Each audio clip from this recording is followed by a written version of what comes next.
looks almost certain that the race for the White House politics, the other side of the pond, will end in a rematch between Joe Biden and Donald Trump. Both saw spate of victories on Super Tuesday, the day when the most number of states chooses their candidates. Trump's Republican competitor clinched victory only in Vermont.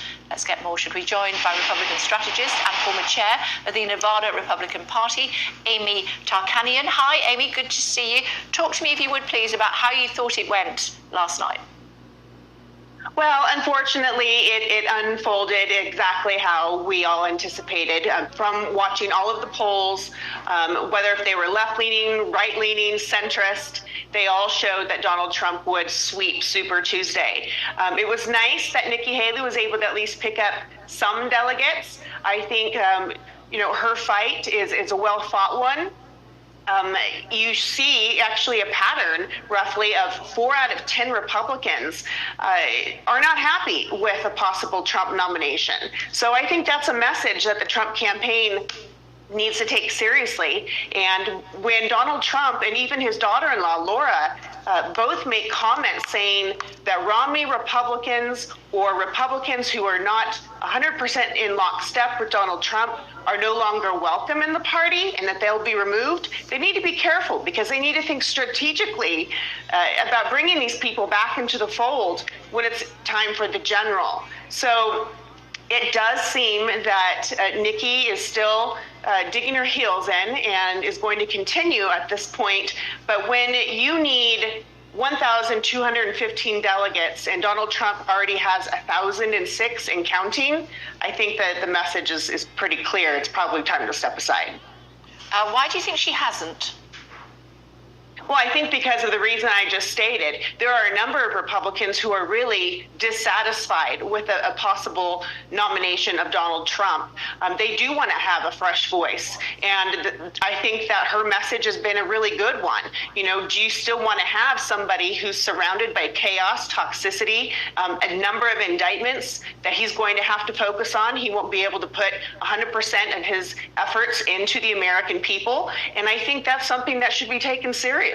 Yeah, but as you also pointed out, Amy, the game's up, really. I mean, it looks impossible for her to get a nomination now. So that's what prompted my question about why she hasn't stepped aside. There are some suggestions that she may be reading the runes and considering running as an independent.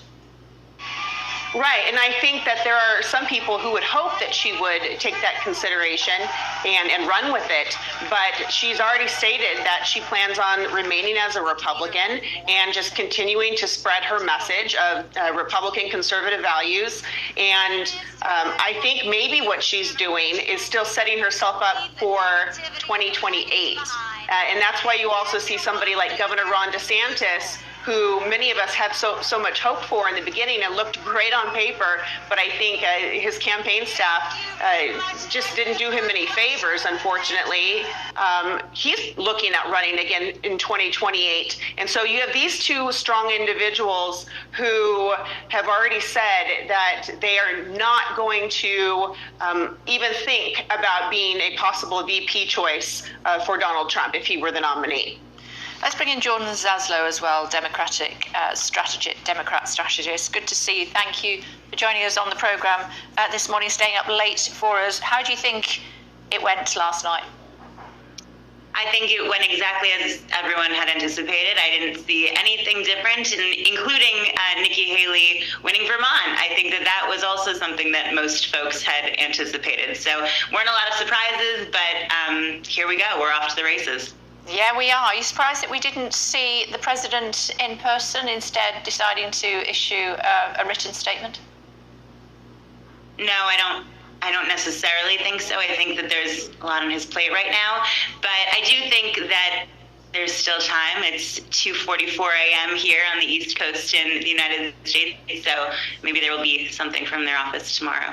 Yeah, in the morning. To both of you ladies, Jordan, you first of all, the big worry, Amy, that you touched on is complacency come the 5th of November. Both candidates, we're guessing it's those two at this stage, will have to try to get their supporters out. And it does look, from looking at the polls and reading around this story, Jordan, that there is a lot of apathy and there isn't a lot of support for either.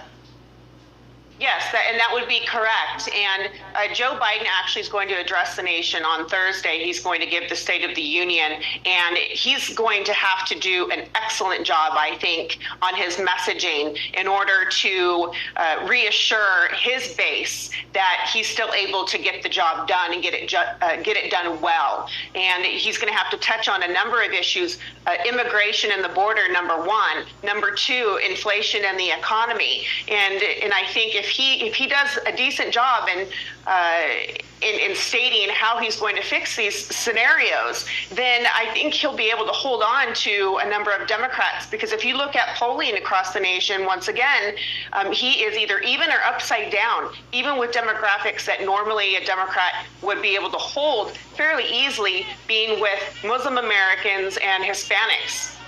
And so if he doesn't do well, then literally this is the best scenario for somebody such as Donald Trump, who is so toxic, because he does appear to be asleep at the wheel in a number of very important issues that Americans are extremely concerned about. Okay. And your thought on that, Jordan? It's tough. I think that the more that Trump is in the spotlight, you know, if he's back in the news cycle and he starts to say things that are crazy and get folks stirred up again like he did last time, I do think that it'll give Democratic voters and independent voters a galvanizing force. Okay, we must leave it there, team. Thanks very much indeed for staying up for us. Much appreciated. Thank you. Thank you. Thanks for having us. Thank you. Bye. Still to come on The Breakfast Show.